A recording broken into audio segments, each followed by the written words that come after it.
Hi friends, ಎಲ್ಲರಿಗೂ ನಮಸ್ಕಾರ. ನಾನು ನಿಮ್ಮ ಪ್ರೀತಿಯ ರಘು. ಮತ್ತೊಂದು ವೀಡಿಯೋಗೆ ಸ್ವಾಗತ. ಇವತ್ತು ಬಂದು ನಾನು ಬೈಕ್ ಟ್ಯಾಕ್ಸಿ ಅಪ್ಡೇಟ್ನ ತಿಳಿಸ್ಕೊಡ್ತಾ ಇದ್ದೀನಿ. ನಿನ್ನೆ ಕೂಡ ಒಂದು ವೀಡಿಯೋ ಮಾಡಾಕಿದ್ದೆ. ಸುಪ್ರೀಂ ಕೋರ್ಟಲ್ಲಿ ಹಿಯರಿಂಗ್ ಸ್ಟೇಟ್ ಕೂಡ ಬಂದಿದೆ, ಫಸ್ಟ್ ಹಿಯರಿಂಗ್ ಸ್ಟೇಟು. ಅದರಲ್ಲಿ ವಾದ ಪ್ರತಿವಾದಗಳು ನಡೆಯುತ್ತೆ. ಬೈಕ್ ಟ್ಯಾಕ್ಸಿಗೆ ಒಂದು ಒಳ್ಳೆ ಗುಡ್ ನ್ಯೂಸ್ ಸಿಗ್ಬೋದು ಅಂತಲೂ ಕೂಡ ಹೇಳಿದ್ದೆ. ಇವತ್ತು ಕೂಡ ಹಿಯರಿಂಗ್ ಸ್ಟೇಟಲ್ಲಿ ಏನು ನಡೆದಿದೆ ಅನ್ನೋದನ್ನ ನಿಮಗೆ ತಿಳಿಸ್ಕೊಡ್ತೀನಿ. ಮತ್ತು ಇನ್ಸ್ಟಾಗ್ರಾಮಲ್ಲೂ ಕೂಡ ತುಂಬ ಜನ ಕಮೆಂಟ್ ಕೂಡ ಮಾಡ್ತಿದ್ರಿ ಮತ್ತು ಮೆಸೇಜ್ ಕೂಡ ಮಾಡ್ತಾಯಿದ್ರಿ, ಹಿಯರಿಂಗ್ ಸ್ಟೇಟಲ್ಲಿ ಏನಾಯಿತು ಬ್ರೋ, ಇವತ್ತಿನ ಅಪ್ಡೇಟ್ ಏನಾಯಿತು, 11ನೇ ತಾರೀಕು ಆಯ್ತಲ್ಲ, ನಾವು ನಾಳೆಯಿಂದ ಬೈಕ್ ಟ್ಯಾಕ್ಸಿ ಮಾಡ್ಬೋದಾ ಅಂತ ತುಂಬ ಜನ ಕೇಳ್ತಾಯಿದ್ರಿ. ಅದಕ್ಕೆ ಉತ್ತರ ಇಲ್ಲಿ ತಿಳಿಸ್ಕೊಡ್ತೀನಿ.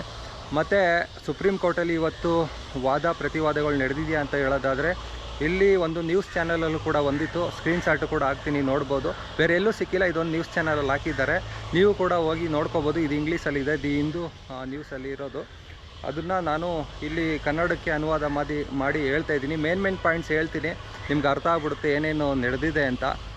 ಮೊದಲನೇದಾಗಿ ಕರ್ನಾಟಕದ ಸರ್ಕಾರ ಪರವಾದ ವಕೀಲರು ಯಾರಿದ್ದಾರೆ ಅವರೇ ವಾದ ಮಾಡಿರೋದು. ಬೈಕ್ ಟ್ಯಾಕ್ಸಿ ಪರ ವಕೀಲರು ಯಾರೇ ಥರ ವಾದ ಮಾಡಿಲ್ಲ ಅಂತ ಅವ್ರ ಹೆಸರು ಕೂಡ ಏನು ಬಂದಿಲ್ಲ ಇದರಲ್ಲಿ.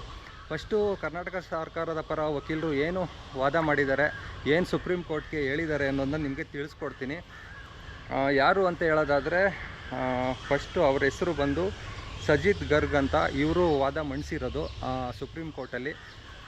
ಇಲ್ಲಿ ವಾದ ಮಂಡಿಸಿದ್ದಾರೆ. ಏನಂತ ಹೇಳಿದ್ದಾರೆ ಅಂತ ಹೇಳೋದಾದರೆ, ಕರ್ನಾಟಕ ಸರ್ಕಾರ ಪರವಾಗಿ ಬೈಕ್ ಟ್ಯಾಕ್ಸಿಗಳು ಸಾರ್ವಜನಿಕ ಸಾರಿಗೆ ವಾಹನಗಳಲ್ಲ, ಮೊದಲನೇ ಪಾಯಿಂಟ್ ಹೇಳಿದ್ದಾರೆ. ಮತ್ತು ಸುಪ್ರೀಂ ಕೋರ್ಟ್ಗೆ ಕರ್ನಾಟಕ ಸರ್ಕಾರ ಸ್ಪಷ್ಟನೆ ನೀಡಿದೆ. ಇದು ಮೊದಲನೇ ಪಾಯಿಂಟ್ ಹೇಳಿರೋದು, ಮೇನ್ ಹೆಡ್ಡಿಂಗ್ ನಿಮಗೆ ಇದು ಹೇಳ್ತಾ ಇರೋದು. ಏನಕ್ಕೆ ಸುರಕ್ಷಿತವಲ್ಲ ಈ ಬೈಕ್ ಟ್ಯಾಕ್ಸಿಗಳು, ಕರ್ನಾಟಕ ಸರ್ಕಾರ ಬೈಕ್ ಟ್ಯಾಕ್ಸಿಗಳಾಗಿ ಮಾಡೋಕ್ಕಾಗಲ್ಲ, ಮತ್ತು ಸಾರಿಗೆ ವೆಹಿಕಲ್ ಆಗಿ ಯಾಕೆ ಮಾಡೋಕ್ಕಾಗಲ್ಲ ಅಂತ ಒಂದೊಂದು ಪಾಯಿಂಟ್ಗಳು ಹೇಳಿದ್ದಾರೆ. ಅದನ್ನು ಕೂಡ ನಿಮಗೆ ಮೇನಾಗಿ ಹೇಳ್ತೀನಿ. ಸುರಕ್ಷತೆಯ ಕೊರತೆ ಮೊದಲನೇ ಪಾಯಿಂಟು. ಏನು ಸುರಕ್ಷತೆ ಅನ್ನೋದನ್ನ ಹೇಳ್ತೀನಿ. ಮೋಟಾರ್ ಸೈಕಲ್ಗಳಿಗೆ ಕಡಿಮೆ ಸುರಕ್ಷತೆ ಮಾನದಂಡಗಳಿದ್ದು ಹೆಚ್ಚಿನ ಅಪಘಾತಗಳು ಪ್ರಮಾಣಗಳು ಹೊಂದಿವೆ. ಜೊತೆಗೆ ಟ್ರಾಫಿಕ್ ಸಮಸ್ಯೆಗೂ ಕಾರಣವಾಗಿದ್ದು, ಸಾರ್ವಜನಿಕ ಸಾರಿಗೆ ವಾಹನಗಳಾಗಿ ಇವುಗಳ ಉಪಯುಕ್ತತೆ ಅತ್ಯಂತ ಸೀಮಿತವಾಗಿದೆ ಎಂದು ರಾಜ್ಯ ಸರ್ಕಾರ ನ್ಯಾಯಾಲಯದ ಗಮನಕ್ಕೆ ತಂದಿದೆ. ಮೊದಲನೇ ಪಾಯಿಂಟ್ ಅಂತ ಹೇಳಬೇಕು ಅಂದರೆ, ಇವಾಗ ನಿಮಗೂ ಆಟೋ ಓಡಿಸ್ತಾ ಇದ್ದೀರಾ, ಕ್ಯಾಬ್ ಓಡಿಸ್ತಾ ಇದ್ದೀರಾ, ಬಸ್ಸಲ್ಲಿ ಹೋಗ್ತಾ ಇದ್ದೀರಾ, ಈ ಎಲ್ಲದಕ್ಕೂ ಕಂಪೇರ್ ಮಾಡಿದ್ರೆ ಇದೇನಿದೆ ಬೈಕ್ ಟ್ಯಾಕ್ಸಿ ಅನ್ನೋದು ಕಡಿಮೆ ಸುರಕ್ಷತೆ ಇದೆ ಅಂತ ಹೇಳ್ತಾ ಇದ್ದಾರೆ. ಕಂಪೇರ್ ಮಾಡಿದ್ರೆ ಎಲ್ಲ ಟ್ರಾನ್ಸ್ಪೋರ್ಟೇಷನ್ಗೂ ಕಂಪೇರ್ ಮಾಡಿದ್ರೆ ಇದು ಕಡಿಮೆ ಸುರಕ್ಷತೆ ಇದೆ ಅಂತ ಮೇನ್ ಪಾಯಿಂಟ್ ಹೇಳಿರೋದು.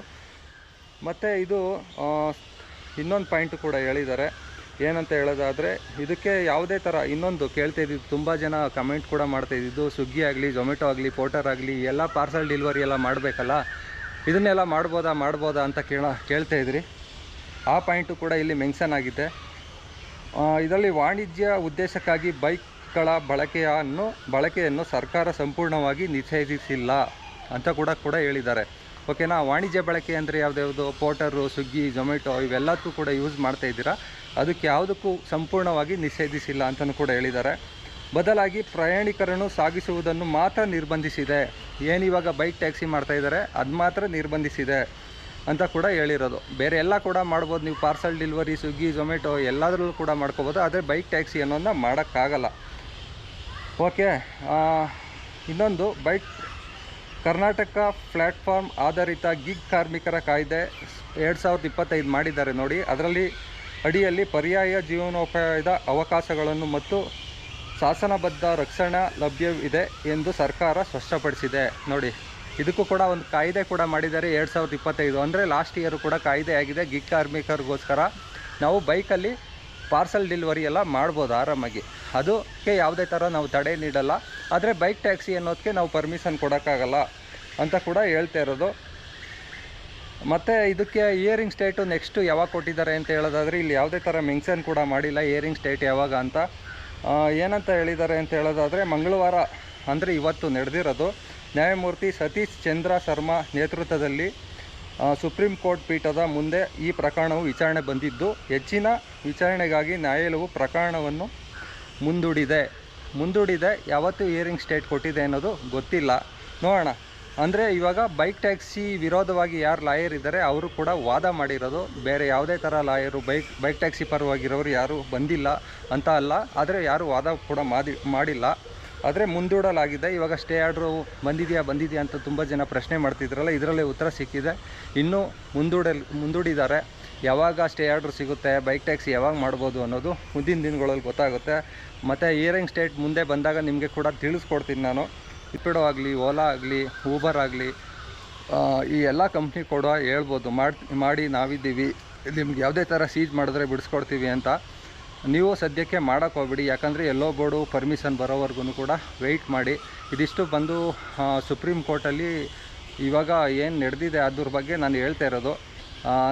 ಇದನ್ನು ನಂಬ್ಕೊಂಡು ನೀವೇನಾದರೂ ಇವರು ಯಾರು ವೆಲ್ಫೇರ್ ಅಸೋಸಿಯೇಷನ್ ಆಗಲಿ, ರ್ಯಾಪಿಡೋದವರಾಗಲಿ, ಇವರೆಲ್ಲರೂ ಕೂಡ ಹೇಳ್ತಾರೆ ರೈಡ್ಗಳು ತಗೊಳ್ಳಿ, ನೀವು ಮಾಡಿ, ಆರಾಮಾಗಿ ಮಾಡಿ, ಯಾವುದೇ ಥರ ಪ್ರಾಬ್ಲಮ್ ಆಗೋಲ್ಲ, ನಾವಿದ್ದೀವಿ, ರೈಡ್ಗಳೆಲ್ಲ ತೊಗೋಬೋದು, ಯಾರು ಕೂಡ ಸೀಜ್ ಮಾಡ್ತಾಯಿಲ್ಲ ಅಂತ ನೀವೇನಾದ್ರು ಹೋದರೆ ಸೀಜ್ಗಳಾಗ್ತದೆ. ನೆನ್ನೆನೂ ಕೂಡ ಮಂಡೇನೂ ಕೂಡ ಒಂದು 5-6 ಗಾಡಿ ಸೀಜ್ ಆಗಿದೆ ಅಂತ ನಮ್ಮ ಫ್ರೆಂಡ್ ಹೇಳಿದ್ರು. ಯಾವ ಥರ ಸೀಜ್ ಮಾಡ್ತಾಯಿದ್ದಾರೆ ಅಂತ ಹೇಳೋದಾದರೆ, ಅವರು ಕಲರ್ ಡ್ರೆಸ್ಸಲ್ಲೇ ಇರ್ತಾರೆ. ಯಾರು ಟ್ರಾಫಿಕ್ ಪೊಲೀಸ್ ಆಗಲಿ, RTO ಆಫೀಸರ್ ಆಗಲಿ ಬುಕ್ ಮಾಡಿಕೊಂಡು RTO ಆಫೀಸ್ ಕಡೆಗೆ ಬುಕ್ ಮಾಡ್ಕೊಳ್ಳಲ್ಲ, ಯಾವುದೋ ಒಂದು ಬೇರೆ ಏರಿಯಾಗೆ ರ್ಯಾಂಡಮಾಗಿ ಬುಕ್ ಮಾಡಿಕೊಂಡು ನಿಯರ್ RTO ಆಫೀಸ್ ಕಡೆಗೆ ರೂಟ್ ಹೋಗೋ ಥರ ಮಾಡಿಕೊಂಡು ಬುಕ್ ಮಾಡ್ಕೊಂಡು ಕರ್ಕೊಂಡು ಹೋಗಿ ಲಾಕ್ ಮಾಡ್ಕೊಂಡಿದ್ದಾರಂತೆ ಒಂದು 5-6 ಗಾಡಿಗಳನ್ನ. ಈ ಥರ ಸೀನ್ಗಳು ಆಗ್ತಾಯಿದೆ. ಒಂದು 5-6 ಗಾಡಿ ನೆನ್ನೆನೂ ಕೂಡ ಸೀಜ್ ಮಾಡಿದ್ದಾರೆ ಅಂತ ನಮ್ಮ ಫ್ರೆಂಡ್ ಹೇಳ್ತಾಯಿದ್ರು. ಅದೇ ಥರ ತುಂಬ ಜನ ಬೈಕ್ ಟ್ಯಾಕ್ಸಿಗಳನ್ನ ಮಾಡ್ತಾಯಿದ್ದಾರೆ. ಎಕ್ಸ್ಟ್ರಾ ಅರ್ನಿಂಗ್ಸ್ಗಳು ಸಿಗ್ತಾಯಿದೆ, ಪ್ಲಸ್ ಅಮೌಂಟ್ಗಳೆಲ್ಲ ಸಿಗ್ತಾಯಿದೆ, ಸರ್ಜ್ಗಳೆಲ್ಲ ಸಿಗ್ತಾಯಿದೆ ಅಂತ ಮಾಡ್ತಾಯಿದ್ದೀರಾ. 3,000 ಮಾಡಿದ್ದೀನಿ ಬ್ರೋ, 4,000 ಮಾಡಿದ್ದೀನಿ ಬ್ರೋ ಅಂದ್ಬಿಟ್ಟು ಕೂಡ ಸ್ಕ್ರೀನ್ಶಾಟ್ಗಳು ಕಳಿಸ್ತಿದ್ರಿ, ಯಾವುದೇ ಥರ ತೊಂದರೆ ಆಗಿಲ್ಲ ಅಂತ. ನಿಮಗೆ ಏನೋ ಅದೃಷ್ಟ, ನೀವು ಸಿಗಾಕೊಂಡಿಲ್ಲ. ಆದರೆ ಕೆಲವೊಬ್ಬರು ಆವತ್ತಿನ ದಿನವೇ ಕೆಲಸ ಮಾಡೋಕ್ಕೆ ಬಂದಿರ್ತಾರೆ, ಅವರೇ ಸಿಗಾಕೊಬಿಟ್ಟಿದ್ದಾರೆ ಕೆಲ್ಸಗಳು ಈ ಥರ ಮಾಡಿ, ಬೈಕ್ ಟ್ಯಾಕ್ಸಿಗಳು ಮಾಡಿ. ಅಂಥವ್ರ ಬಾಡಿ ಏನು ಮಾಡ್ಬೇಕು ಹೇಳಿ? 5,000-6,000 ರೂಪಾಯಿ ಸೀಜಿಂಗ್ ಚಾರ್ಜ್ ಎಲ್ಲ ಕಟ್ಟೋಕ್ಕೆ ಅವ್ರ ಹತ್ರ ದುಡ್ಡೇ ಇರೋಲ್ಲ. ಆಲ್ಮೋಸ್ಟ್ ಆಲು PGಗೆ ರೆಂಟ್ ಕಟ್ಟೋಕ್ಕೆ ಕೂಡ ದುಡ್ಡಿರೋಲ್ಲ. ಅಂಥವರೆಲ್ಲ ಹೋಗ್ಬಿಟ್ಟು ಇವಾಗ ಬೈಕ್ ಟ್ಯಾಕ್ಸಿ ಎಲ್ಲ ಮಾಡ್ತಾಯಿದ್ರು. ಡೈಲಿ ಖರ್ಚುಗಳಿಗೆ, ಊಟ ತಿಂಡಿಗೆ ಯಾವ ಥರ ಮಾಡೋದು ಬ್ರೋ ಅಂತಲೂ ಕೂಡ ತುಂಬ ಜನ ಕಮೆಂಟ್ ಮಾಡಿದರು. ಅಂಥವ್ರ ಗಾಡಿ ಏನಾದ್ರು ಹೋಗಿ ಸಿಗಾಕೊಬಿಟ್ರೆ ಈ ಕಡೆ ಪಾರ್ಸಲ್ ಡೆಲಿವರಿ ಕೂಡ ಮಾಡೋಕ್ಕಾಗಲ್ಲ, ಈ ಕಡೆ ಬೈಕ್ ಟ್ಯಾಕ್ಸಿನೂ ಮಾಡೋಕ್ಕಾಗಲ್ಲ. ಅಂಥ ಪರಿಸ್ಥಿತಿ ಬಂದ್ಬಿಡುತ್ತೆ. ಮುಂದಿನ ಹಿಯರಿಂಗ್ ಸ್ಟೇಟ್ ಬಂದಾಗ ನಿಮಗೆ ತಿಳಿಸ್ಕೊಡ್ತೀನಿ ಸುಪ್ರೀಂ ಕೋರ್ಟ್ದು ಯಾವಾಗ ಹಿಯರಿಂಗ್ ಸ್ಟೇಟ್ ಬರುತ್ತೆ ಅಂತ. ಮೇನು ನಮ್ಮ ಕರ್ನಾಟಕ ಸರ್ಕಾರನೇ ಇವತ್ತು ವಾದ ಮಾಡಿರೋದು, ಅದನ್ನು ತಿಳಿಸ್ಕೊಡೋಣ ಅಂತ ನಿಮ್ಗೆ ಹೇಳ್ತಾ ಇರೋದು. ಎಲ್ಲ ನ್ಯೂಸ್ ಪೇಪರ್ಗಳಲ್ಲೂ ಬಂದಿತ್ತು ಈ ಥರ ಸಲಿಕೆ ಮಾಡಿದ್ದಾರೆ ಅಂತ. ಆದರೆ ವಾದ ಪ್ರತಿವಾದಗಳು ನಡೆದಿದೆಯಾ ಅನ್ನೋದು ಕೂಡ ಗೊತ್ತಾಗ್ತಾ ಇರಲಿಲ್ಲ. ಇದೊಂದು ನ್ಯೂಸ್ ಚಾನಲಲ್ಲಿ ಗೊತ್ತಾಗಿದೆ. ನೋಡೋಣ ಮುಂದಿನ ದಿನಗಳಲ್ಲಿ ಏನೇನು ಅಪ್ಡೇಟ್ ಬರುತ್ತೆ ಅದನ್ನು ನಿಮಗೆ ತಿಳಿಸ್ಕೊಡ್ತೀನಿ. ಮೇನ್ ಇಲ್ಲಿ ಅವರು ಹೈಲೈಟ್ ಮಾಡಿರೋದು ಸುರಕ್ಷತೆ ಇಲ್ಲ, ಬೈಕ್ ಟ್ಯಾಕ್ಸಿ ಅನ್ನೋದು ಸುರಕ್ಷತೆ ಇಲ್ಲ, ಬೇರೆ ವಾಹನಗಳಿಗೆ ಕಂಪೇರ್ ಮಾಡಿದ್ರೆ ಸುರಕ್ಷತೆ ಇಲ್ಲ ಅನ್ನೋದನ್ನ ಹೈಲೈಟ್ ಮಾಡಿ ತೋರಿಸಿದ್ದಾರೆ. ಓಕೆನಾ? ಮತ್ತು ಬೇರೆ ಸ್ಟೇಟ್ಗಳಲ್ಲಿ ಆಲ್ರೆಡಿ ಬೈಕ್ ಟ್ಯಾಕ್ಸಿಗಳಿಗೆ ಪರ್ಮಿಷನ್ ಕೊಟ್ಟಿದ್ದಾರಲ್ಲ ಬ್ರೋ ಅಂತ ಕೇಳ್ಬೋದು ನೀವು. ಅಲ್ಲೂ ಕೂಡ ಇಲ್ಲಿ ವಾದ ಪ್ರತಿವಾದಗಳು ನಡೆಯುತ್ತಲ್ಲ, ಸುಪ್ರೀಂ ಕೋರ್ಟಲ್ಲೂ ಕೂಡ ಅದೇ ಥರ ವಾದ ಪ್ರತಿವಾದಗಳು ನಡೆಯುತ್ತೆ. ಯಾವಾಗ ಮುಗಿಯುತ್ತೆ ಅಂತ ಹೇಳೋಕ್ಕಾಗಲ್ಲ ಕೇಸು. ನಾನು ಹೇಳಿದ್ನಲ್ಲ ಲಾಸ್ಟ್ ಟೈಮ್ ವೀಡಿಯೋದಲ್ಲೂ ಕೂಡ ಹೇಳಿದೆ ನಿಮಗೆ, 1 ವರ್ಷನಾದ್ರೂ ಆಗ್ಬೋದು, 1 ತಿಂಗಳಾದರೂ ಆಗ್ಬೋದು, 2 ವರ್ಷನ ಆಗ್ಬೋದು, 3 ವರ್ಷ ಆಗ್ಬೋದು. ಕೇಸ್ ಮುಗಿಯೋವರೆಗೂ ಕೂಡ ನಾವು ಯಥಾಸ್ಥಿತಿ ಹೆಂಗಿದೆ ಹಂಗೆ ನಡ್ಕೊಂಡು ಹೋಗಲಿ ಅಂತ ಏನಾದ್ರು ಸ್ಟೇ ಆರ್ಡ್ರ್ ಬಂದರೆ ಒಳ್ಳೆಯದು. ಇಲ್ಲಾಂದರೆ ಬೈಕ್ ಟ್ಯಾಕ್ಸಿ ಮಾಡಬೇಡಿ ಅಂತ ಹೇಳೋದಾದರೆ ಮಾಡೋದು ಬೇಡ, ಆರಾಮಾಗಿ ಬೇರೆ ಕೆಲಸಗಳನ್ನ ಮಾಡ್ಕೊಂಡಿರೋಣ. ಬಂದೇ ಬರುತ್ತೆ ಬೈಕ್ ಟ್ಯಾಕ್ಸಿ, ವೆಯ್ಟ್ ಮಾಡೋಣ ಮತ್ತು ಬೈಕ್ ಟ್ಯಾಕ್ಸಿ ಬರುತ್ತೆ ಅದನ್ನೇ ಮಾಡಬೇಕು ಅಂತ ವೆಯ್ಟ್ ಮಾಡಬೇಡಿ. ನೀವು ಬೇರೆ ಕೆಲಸಗಳನ್ನ ಶುರು ಮಾಡ್ಕೊಳ್ಳಿ. ಬಂದಮೇಲೆ ಅದನ್ನು ಪಾರ್ಟ್ ಟೈಮ್ ಆಗಿ ತೊಗೊಳ್ಳಿ, ಫುಲ್ ಟೈಮ್ ಆಗಿ ಯಾವುದನ್ನು ಕೂಡ ನಂಬೇಡಿ ಬ್ರೋ. ಓಕೆನಾ? ಮತ್ತು ತುಂಬ ಜನ ಪ್ರಶ್ನೆಗಳು ಕೇಳ್ತಿದ್ದೆ, ಅದೇ ಪೋಟರ್ ಮಾಡ್ಬೋದಾ, ಸ್ವಿಗ್ಗಿ ಜೊಮ್ಯಾಟೊ ಮಾಡ್ಬೋದಾ ಅಂತ. ಅದಕ್ಕೆ ಹೇಳಿದಾರಲ್ಲ, ಇದೇ ಕ್ಲಿಯರಾಗಿ ರಾಜ್ಯ ಸರ್ಕಾರನೇ ಹೇಳಿದಾರಲ್ಲ.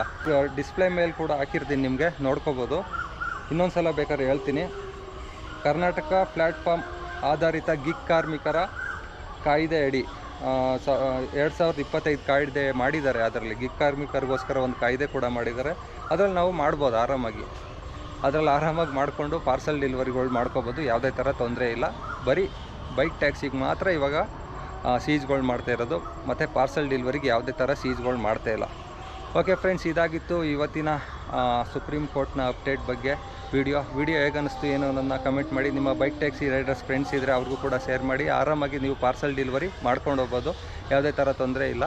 ಬೈಕ್ ಟ್ಯಾಕ್ಸಿಗಳನ್ನ ಮಾಡಬೇಡಿ ಸ್ವಲ್ಪ ದಿನ. ಯಾವುದೇ ಕಂಪ್ನಿಯವರು ಏನೇ ಹೇಳಿದ್ರು ಕೂಡ ಮಾಡೋಕ್ಕೆ ಹೋಗಬೇಡಿ. ಸುಪ್ರೀಂ ಕೋರ್ಟಲ್ಲಿ ಹೊಸ ಅಪ್ಡೇಟ್ ಬಂದಮೇಲೆ ತಿಳಿಸ್ಕೊಡ್ತೀನಿ, ಅದರಲ್ಲಿ ಯಾವ ಥರ ಹೇಳ್ತಾರೆ ಆ ಥರ ಮಾಡ್ಕೊಂಡು ಹೋಗೋಣ. Thank you for watching. Have a nice day. Bye take care. ನಾನು ನಿಮ್ಮ ಪ್ರೀತಿಯ ರಘು.